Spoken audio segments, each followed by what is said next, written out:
Bulletin में सबसे पहले बेअदबी से जुड़े मामले की खबर, क्योंकि आज श्री अकाल तख्त साहिब से उन सभी अकाली नेताओं की धार्मिक सज़ा का ऐलान किया गया जो साल 2007 से लेकर 2017 तक बेअदबी से जुड़े मामलों में दोषी थे।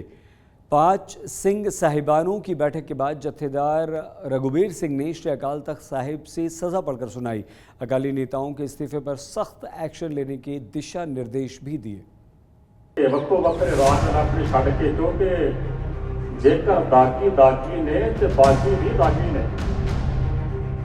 बेअदबी मामले में सजा का ऐलान।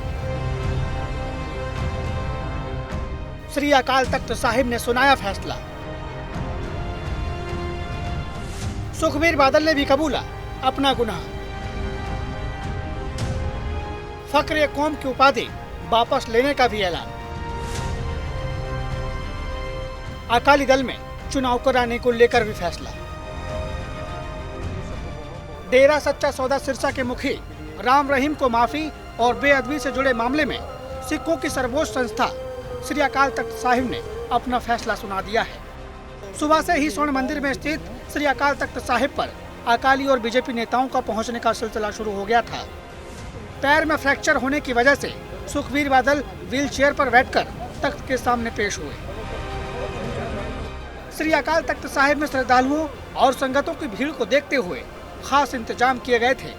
सभी दोषियों को श्री अकाल तख्त साहिब के नीचे बिठाया गया था।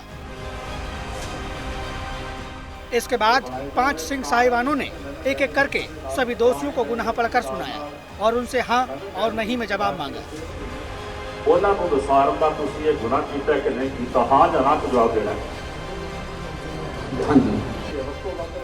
इसके बाद जत्थेदार रघुबीर सिंह ने राम रहीम और बेअदबी से जुड़े मामलों में सजा का ऐलान किया। अकाल तख्त साहिब की तरफ से सुखबीर बादल को भी सजा सुनाई गई है। अकाल तख्त के मुताबिक सुखबीर सिंह बादल श्री दरबार साहिब यानी गोल्डन टेम्पल के घंटाघर के बाहर ड्यूटी करेंगे और इस दौरान उनके गले में तख्ती और हाथ में बर्छा रहेगा। चूँकि सुखबीर बादल के पैर में प्लास्टर लगा है, इसलिए वो व्हील चेयर पर बैठकर अपनी ड्यूटी करेंगे। इसके बाद वो 2 दिन श्री केशगढ़ साहिब, 2 दिन श्री दमदमा साहिब तलवंडी साहबो, 2 दिन श्री मुक्तसर साहिब और 2 दिन श्री फतेहगढ़ साहिब में सेवादारों वाला चोला पहनकर हाथ में बर्छा लेकर ड्यूटी करेंगे। सुखबीर सिंह बादल इन साहिबों में ड्यूटी के बाद 1-1 घंटा लंगर घर में जाकर संगत के बर्तन साफ करेंगे और साथ ही उन्हें 1 घंटा बैठकर कीर्तन सुनना होगा और श्री सुखमनी साहिब का पाठ करना होगा। जो तख्त के ऊपर सिंह साहब ने फैसला किया, हम स्वीकार करते हैं। जो सेवा लगाई गई है, जो तनख्वाह लगी है, वो पूरी करेंगे।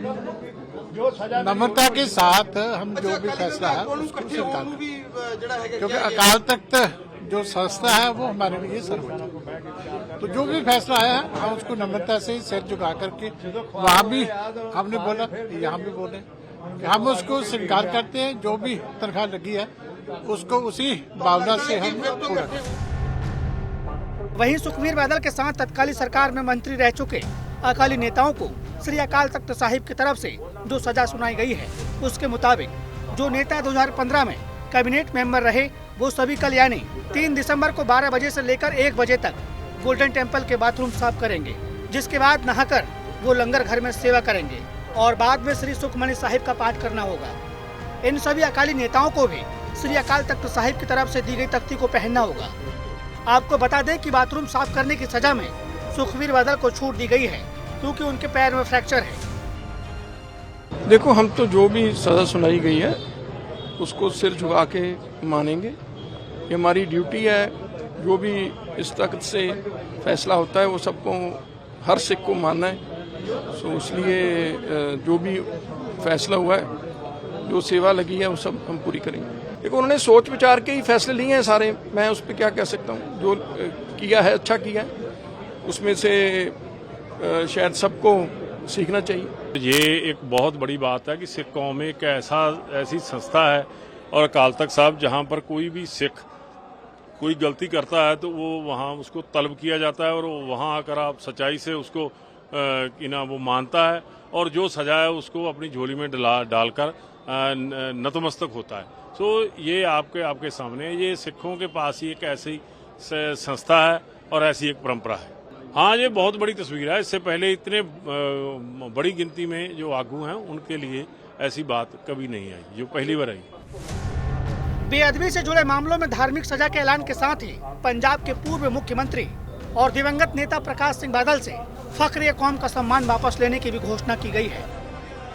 मुआफी जिसका सुखबीर सिंह बादल ने संगत के सामने कबूल किया है, अपने रिहायश से तख्त साहिबाना के जथेदार साहिबाना को बुला के उन्होंने कोलों सरसे वाले झूठे साध को जी मुआफी दवाई, उस वेले मरहूम प्रकाश सिंह बादल जो वक्त के मुख्यमंत्री सन वो भी हाजिर सन। सिंह साहबान ने और संगत की मंग के उत्ते सिंह साहबान ने विचार करके फैसला किया कि जो श्री अकाल तख्त साहब तो उन्होंने फखरे कौम का जो अवार्ड दिता सी उन्होंने मनसूख किया जाता है। इस तरह 2 दिन शिरोमणि अकाली दल में चल रहे उठापटक को लेकर भी श्री अकाल तख्त साहिब की तरफ से सख्त नसीहत दी गई है। जत्थेदार रघुवीर सिंह की तरफ से निर्देश दिया गया है कि शिरोमणि अकाली दल पार्टी से जिन नेताओं ने इस्तीफे दिए उन्हें अगले 3 दिनों में स्वीकारा जाएगा और अकाली दल आने वाले समय में पार्टी की नई कमेटी को लेकर चर्चा करे और नियुक्तियां करे और ये सारी प्रक्रिया चुनावी तरीके से ही पूरी की जाए। जत्थेदार ने अकाली दल के बागी नेताओं को भी फटकार लगाते हुए शिरोमणि अकाली दल के साथ चलने की नसीहत दी है। इस फैसले के साथ एक बात तो साफ हो गई है कि सुखबीर बादल अब अकाली दल के प्रधान नहीं रहेंगे। हालांकि उन्होंने प्रधान पद से इस्तीफा पहले ही दे दिया था, पर उसे कोर कमेटी की तरफ से स्वीकार नहीं किया गया था। अमृतसर से अमित शर्मा और असीम बस्सी के साथ आज तक ब्यूरो। और आइए अब आपको बताते हैं कि बेअदबी से जुड़े ये पूरे मामले क्या हैं। दरअसल साल 2007 में सलाबतपुरा में डेरा सच्चा सौदा प्रमुख गुरमीत राम रहीम ने गुरु गोबिंद सिंह की परंपरा का अनुकरण करते हुए उन्हीं की तरह वेशभूषा धारण करके अमृत छकाने का स्वांग रचा था। इसे लेकर राम रहीम के विरुद्ध पुलिस केस भी दर्ज हुआ था, लेकिन अकाली सरकार ने राम रहीम को सजा दिलवाने की जगह उनके खिलाफ दर्ज मामलों को वापस ले लिया, जिसके बाद अकाल तख्त साहिब ने कार्रवाई करते हुए राम रहीम को सिख पंथ से निष्कासित कर दिया। इस दौरान सुखबीर सिंह बादल ने अपने प्रभाव का इस्तेमाल करते हुए गुरमीत राम रहीम को माफ़ी दिलवा दी। इसके बाद अकाली दल और शिरोमणि गुरुद्वारा प्रबंधक कमेटी के नेतृत्व को सिख पंथ के गुस्से नाराजगी का सामना करना पड़ा था। अंत में अकाल तख्त साहिब ने गुरमीत राम रहीम को माफ़ी देने का निर्णय वापस ले लिया और सुखबीर सिंह बादल समेत उनके कैबिनेट के अन्य सदस्यों की जवाबदेही तय कर दी। यही कारण है कि आज जब अकाल तख्त साहिब से सज़ा का ऐलान किया गया तो ये भी कहा गया कि एसजीपीसी के जिस पैसे से अखबारों में विज्ञापन दिया गया उसे अकाली नेताओं को ब्याज समेत वापस करना होगा। खबर शहीद आजम भगत सिंह की, जिनकी प्रतिमा को लेकर मोहाली में बीजेपी नेताओं पुलिस के बीच जमकर धक्का मुक्की हुई और कई बीजेपी नेताओं को हिरासत में लिया गया। बीजेपी का आरोप है कि मुख्यमंत्री मान मोहाली एयरपोर्ट पर लगी भगत सिंह की प्रतिमा का अनावरण करने में जानबूझकर देरी कर रहे हैं। वहीं इस बीच सरकार की तरफ से प्रतिमा के उद्घाटन को लेकर तारीख का ऐलान कर दिया गया।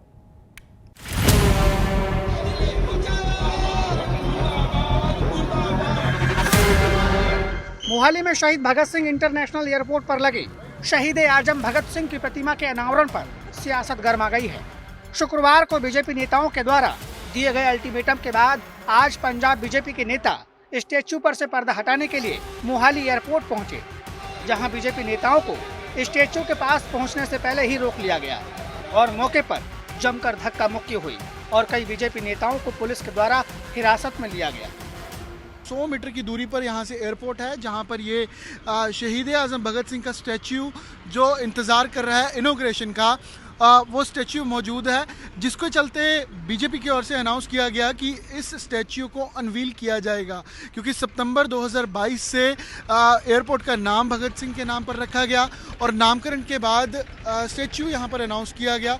लेकिन पिछले कई महीनों से इसका उद्घाटन पेंडिंग है और अब देखिए कि इस स्टैच्यू को पीले रंग के कपड़े के अंदर लपेटा गया है और आम आदमी पार्टी की सरकार में ये इंतज़ार है कि कब इसको अनवील किया जाएगा, कब इसका इनॉग्रेशन होगा। बीजेपी नेताओं ने मान सरकार को 72 घंटे के अंदर प्रतिमा का उद्घाटन करने का अल्टीमेटम दिया था, जो कल यानी 1 दिसंबर को पूरा हो गया था, जिसके बाद आज बीजेपी नेताओं के द्वारा प्रतिमा से पर्दा हटाने की कोशिश की गई। बीजेपी का आरोप है कि भगत सिंह की मूर्ति पर पिछले 6 महीने से पर्दा डालकर उन्हें जंजीरों से बांधा गया है और मान सरकार अपनी सियासत चमकाने के चक्कर में उससे पर्दा नहीं हटा पा रही है। अल्टीमेटम था, क्या मांग थी? देखो, भगत सिंह को जंजीरों में जकड़ा हुआ है ये एयरपोर्ट के ऊपर, और हम उस जंजीरों से जो जकड़े हुए भगत सिंह को छुड़वाने जा रहे थे, और ये सरकार हमें भी जंजीरों में जकड़ना चाहती है। बट हम वहाँ पे जाएंगे, इन्होंने डिटेन किए हमारे लीडर, हमारे बाकी लोगों को भी। 72 घंटे का अल्टीमेटम था। हमने अब 72 घंटे का अल्टीमेटम था। हमने कहा था कि जो भगत सिंह है उसके स्टैचू का अनावरण करें, उसे खोला जाए, उसको दिखाया जाए, और हम सलूट करना चाहते थे भगत सिंह को। बट जो सरकार है इनकी, आम आदमी पार्टी की, वो हमें ये करना नहीं दे रही है। सरकार ने नौजवान कहीं भगत सिंह के बुत का उद्घाटन ना कर दें, उस वजह से आज उस डर से तारीख रखी है। इसी बीच मान सरकार ने शहीद आजम भगत सिंह की इस प्रतिमा का अनावरण करने के लिए 4 दिसंबर की तारीख तय की है और बीजेपी के हंगामे को सियासी स्टंट बताया है। 4 ਤਰੀਕ ਨੂੰ ਉਹਨਾਂ ਦਾ ਜਿਹੜਾ ਬੁੱਤ ਦੀ ਜਿਹੜੀ ਰਸਮੀ ਤੌਰ ਤੇ ਉਹਦੀ ਅਸੀਂ ਕੁੰਡ ਚਕਾਈ ਕਰਾਂਗੇ, ਜਾਂ ਕਹਿ ਲਓ ਵੀ ਉਹਦਾ ਪਰਦਾ ਉਹ ਤੋਂ ਹਟੂਗਾ। ਉਹ ਪਰਦਾ ਜਿਹੜਾ ਆਮ ਨਹੀਂ ਹੈਗਾ, ਬੈਂਗਲੌਰ ਤੋਂ ਟੀਮ ਆਊਗੀ, ਬੈਂਗਲੌਰ ਤੋਂ ਇੱਕ ਟੀਮ ਆਊਗੀ, ਉਹ ਪਰਦਾ ਉਹਨੂੰ ਹਟਾਊਗੀ। ਬੜਾ ਸ਼ਾਨਦਾਰ, ਇਸ ਗੱਲ ਤੇ ਕੋਈ ਕੰਟਰੋਵਰਸੀ ਨਹੀਂ ਕਰਨੀ। ਭਗਤ ਸਿੰਘ ਮੇਰ ਹੈ, ਭਗਤ ਸਿੰਘ ਹੈ, ਭਗਤ ਸਿੰਘ ਸਭ ਦਾ ਸਾਂਝਾ, ਜਦੋਂ ਮਰਜ਼ੀ ਮੱਥਾ ਟੇਕ ਜਾ। ਪਹਿਲਾਂ ਕਿਤੇ ਗਏ ਨੇ ਕਿਤੇ ਉਸ ਤੇ, ਸੋ ਇਹ ਇਸ ਗੱਲ ਤੇ ਕੋਈ ਰਾਜਨੀਤੀ नहीं करनी चाहिए। आपको बता दें कि मोहाली इंटरनेशनल एयरपोर्ट पर शहीद आजम भगत सिंह की 35 फीट ऊंची प्रतिमा उनके जन्मदिन पर लगाई गई है और इसका उद्घाटन 4 दिसंबर से पहले 28 सितंबर को किया जाना था, पर चुनावी आचार संहिता और सीएम मान की तबीयत खराब होने के चलते इसके उद्घाटन के कार्यक्रम को टाल दिया गया था। मोहाली से अमन भारद्वाज के साथ आज तक ब्यूरो। बीजेपी नेता फतेह जंग बाजवा ने मुख्यमंत्री भगवंत मान की तुलना जनरल डायर से की और कहा कि सीएम के अंदर जनरल डायर का भूत आ गया है। हमारी संवाददाता अमन भारद्वाज से बातचीत में फतेह जंग बाजवा ने ये बात कही। फतेह जी, क्या मांग थी? 72 घंटे का अल्टीमेटम था। सरकार जागी है और यही उम्मीद थी हमें, भाई सोई हुई सरकार जागेगी। और बात ऐसे है भी जनरल डायर की जो रूह है वो भगवंत मान और उसकी सरकार में आई है। पंजाब के लोग अच्छी तरह जान गए हैं भी ये सरकार किस तरह का काम कर रही है। और फिर आने वाला जो समय है, आज भारतीय जनता पार्टी ने अपना जो रोल था अदा किया। अपने लीडर को, अपना जो हमारा आइडल है शहीद भगत सिंह, उसको सलाम करेंगे। अनवील तो लेकिन अब भी नहीं करने दिया। तो ना करें, हमारे दिल में है। हमें गिरफ्तार करके लेके जा रहे हैं, तो अगर गिरफ्तार करके लेके जाएंगे सारा दिन तो नहीं, कल से ही आके सलाम तो करके जाएंगे। आम आदमी पार्टी कह रही कि जल्द उद्घाटन किया जाएगा, जो महीनों आम आदमी पार्टी को अब समझ आई ना भाई पंजाब के लोग क्या चाह रहे हैं, पंजाब के लोगों की सोच क्या है इस पार्टी के प्रति। तो ये मुमकिन था, यही हुआ जो हम। कारण क्या लगता है कि क्यों अब तक उद्घाटन नहीं हुआ, क्यों उसको कवर करके रखा हुआ अभी तक? अरे भाई, इनके पास टाइम नहीं है। भगत सिंह के लिए टाइम नहीं है।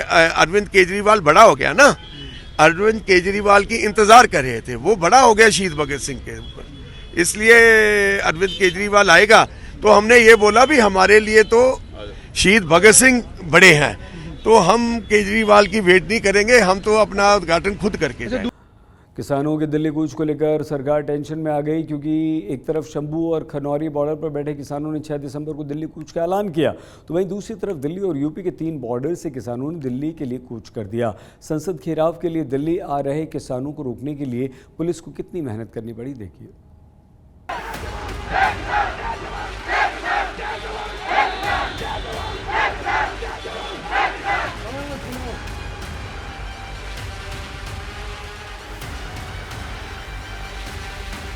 एक तरफ पंजाब हरियाणा बॉर्डर पर किसान दिल्ली कूच के लिए तैयारी कर रहे हैं, तो वहीं दूसरी तरफ दिल्ली यूपी बॉर्डर पर किसानों ने दिल्ली के लिए कूच कर दिया है।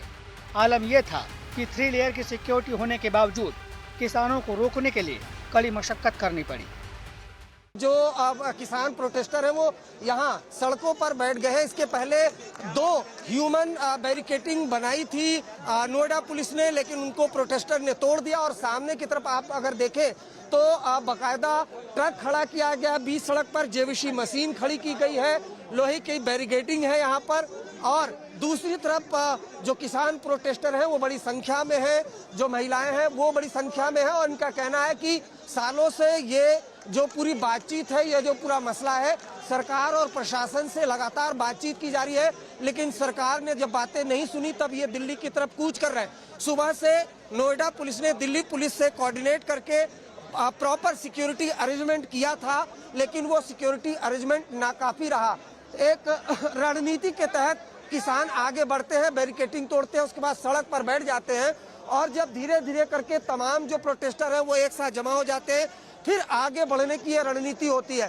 फिलहाल अगर देखिए तो जेवीसी मशीन, ट्रक और लोहे के बैरिकेड से सड़क को रोका गया है, ब्लॉक किया गया है।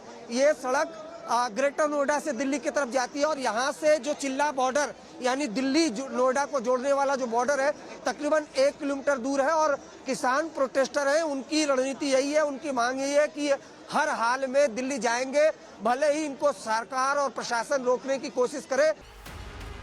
पंजाब हरियाणा बॉर्डर पर प्रदर्शन कर रहे किसानों ने भी 6 दिसंबर को दिल्ली कूच का ऐलान किया है, जिसको लेकर हरियाणा सरकार अलर्ट हो गई है। हरियाणा में प्रशासन और किसान नेताओं की आज एक अहम मीटिंग हुई।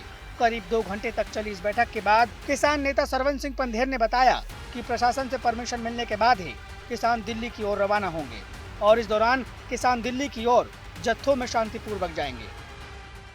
जिस तरह से पंजाब हरियाणा की आर्थिकता का नुकसान हुआ, जिस तरह से पंजाब और हरियाणा और देश के व्यापारी को तंग किया गया, पंजाब के ट्रांसपोर्टरों का नुकसान हुआ, पंजाब की आम जनता का नुकसान हुआ, तो हम पहले भी कहते थे भी दीवारें अनलीगल ढंग से उन्होंने बनाई है और इसको गिराना चाहिए, उसी की ओर हम बढ़ रहे हैं और आशा करते हैं सरकार वार्ता के लिए न्योता दे। जैसे भाजपा के नेता के कई बयान आ रहे हैं कि हम किसानों को रोक नहीं पाएंगे, उसको नहीं रोकेंगे जो पैदल जाएंगे, पता लगेगा। हम कहना चाहते हैं कि आपके जो बयान दिए हुए हैं उन पे पक्के रहें। हमारे किसान तो जैसे सिर पे कफन बनकर पूरे अपने देश की राजधानी बल पीसफुल तरीके से आंदोलन करने के लिए जाएंगे, जिसकी अगुवाई बड़े बड़े हमारे जो संगठनों के सूबाई लीडर हैं, डिस्ट्रिक्टों के लीडर हैं, सभी नेता उसकी अगुवाई करेंगे। पंजाब हरियाणा बॉर्डर पर बैठे किसानों ने ऐलान किया है कि वो कल चंडीगढ़ में होने वाले पीएम मोदी के दौरे का भी विरोध नहीं करेंगे। फिलहाल हरियाणा पंजाब के खनौरी और शंभू बॉर्डर पर पुलिस ने गश्त बढ़ा दी है। बॉर्डर पर 24 घंटे नजर रखने के लिए पुलिस के जवानों की स्पेशल ड्यूटी लगाई गई है। वहीं पंजाब बीजेपी के अध्यक्ष सुनील जाखड़ ने भी कहा है कि अगर किसान पैदल ही दिल्ली की ओर बढ़ते हैं तो उन्हें नहीं रोका जाएगा। आज तक ब्यूरो। पहाड़ों पर हो रही बर्फबारी से मैदानी इलाकों में पारा गिरने लगा और ठंड में बढ़ोतरी हो गई। मौसम विभाग का मानना है कि अगले कुछ दिनों में ठंड और बढ़ेगी और कोहरे का सितम भी देखने को मिलेगा।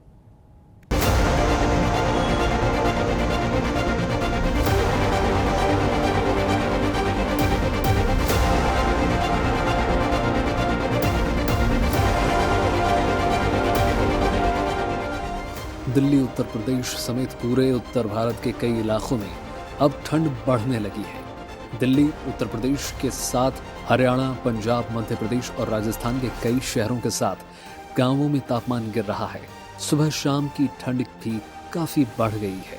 वहीं मौसम विभाग ने उत्तर भारत में अगले कुछ दिनों में तापमान अधिकतर गिरने की संभावना जताई है, क्योंकि कश्मीर, हिमाचल जैसे पहाड़ी राज्यों में बर्फबारी का दौर शुरू हो चुका है। मौसम विभाग का कहना है कि दिन में आकाश साफ रहेगा, लेकिन शाम और रात के वक्त स्मॉग के साथ हल्का कोहरा हो सकता है। अधिकतम तापमान 27 डिग्री सेल्सियस और न्यूनतम तापमान 10 डिग्री के आसपास रहने की संभावना है। मौसम विभाग के मुताबिक दिल्ली और आसपास के उत्तर प्रदेश के शहरों के साथ कई शहरों में कोहरा छाए रहने का अनुमान है और मौसम के शुष्क रहने की उम्मीद है। सर्दी और कोहरे के संभावित प्रकोप को देखते हुए Yamuna expressway, Noida greater Noida expressway पर वाहनों की स्पीड घटाई गई है। यमुना विकास प्राधिकरण ने 15 दिसंबर से 15 फरवरी तक नई स्पीड लिमिट लागू करने का निर्णय लिया है। इससे सर्दी के दिनों में कोहरे के कारण होने वाले सड़क हादसों में कमी लाई जाएगी।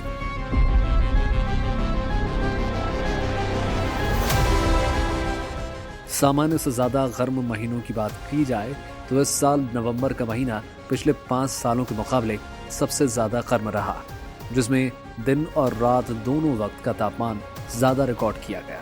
नवंबर का औसत न्यूनतम तापमान 14.9 डिग्री रिकॉर्ड किया गया, जो पहले के मुकाबले 2 डिग्री ज्यादा है। इसी तरह अधिकतम तापमान भी 29.5 डिग्री रहा, जो पिछले सालों के मुकाबले 1.1 डिग्री ज्यादा रहा। मौसम विभाग के मुताबिक उच्च पर्वतीय इलाकों में हल्की बारिश और बर्फबारी हो रही है, जो दिसंबर तक भी जारी रहने की संभावना है। इसके बाद 4 से 6 दिसंबर तक मौसम शुष्क रहने की उम्मीद है। 7 दिसंबर से अगले 2 दिनों के दौरान ऊंचे इलाकों में बारिश या बर्फबारी हो सकती है। दिल्ली में ठंड बढ़ने लगी है, तापमान में भी गिरावट देखने को मिल रही है, लेकिन वायु प्रदूषण से फिलहाल राहत मिलती नजर नहीं आ रही। वायु गुणवत्ता लगातार खराब की श्रेणी में बनी हुई है। दिल्ली में 32 दिन के बाद AQI पहली बार 300 से नीचे दर्ज किया गया।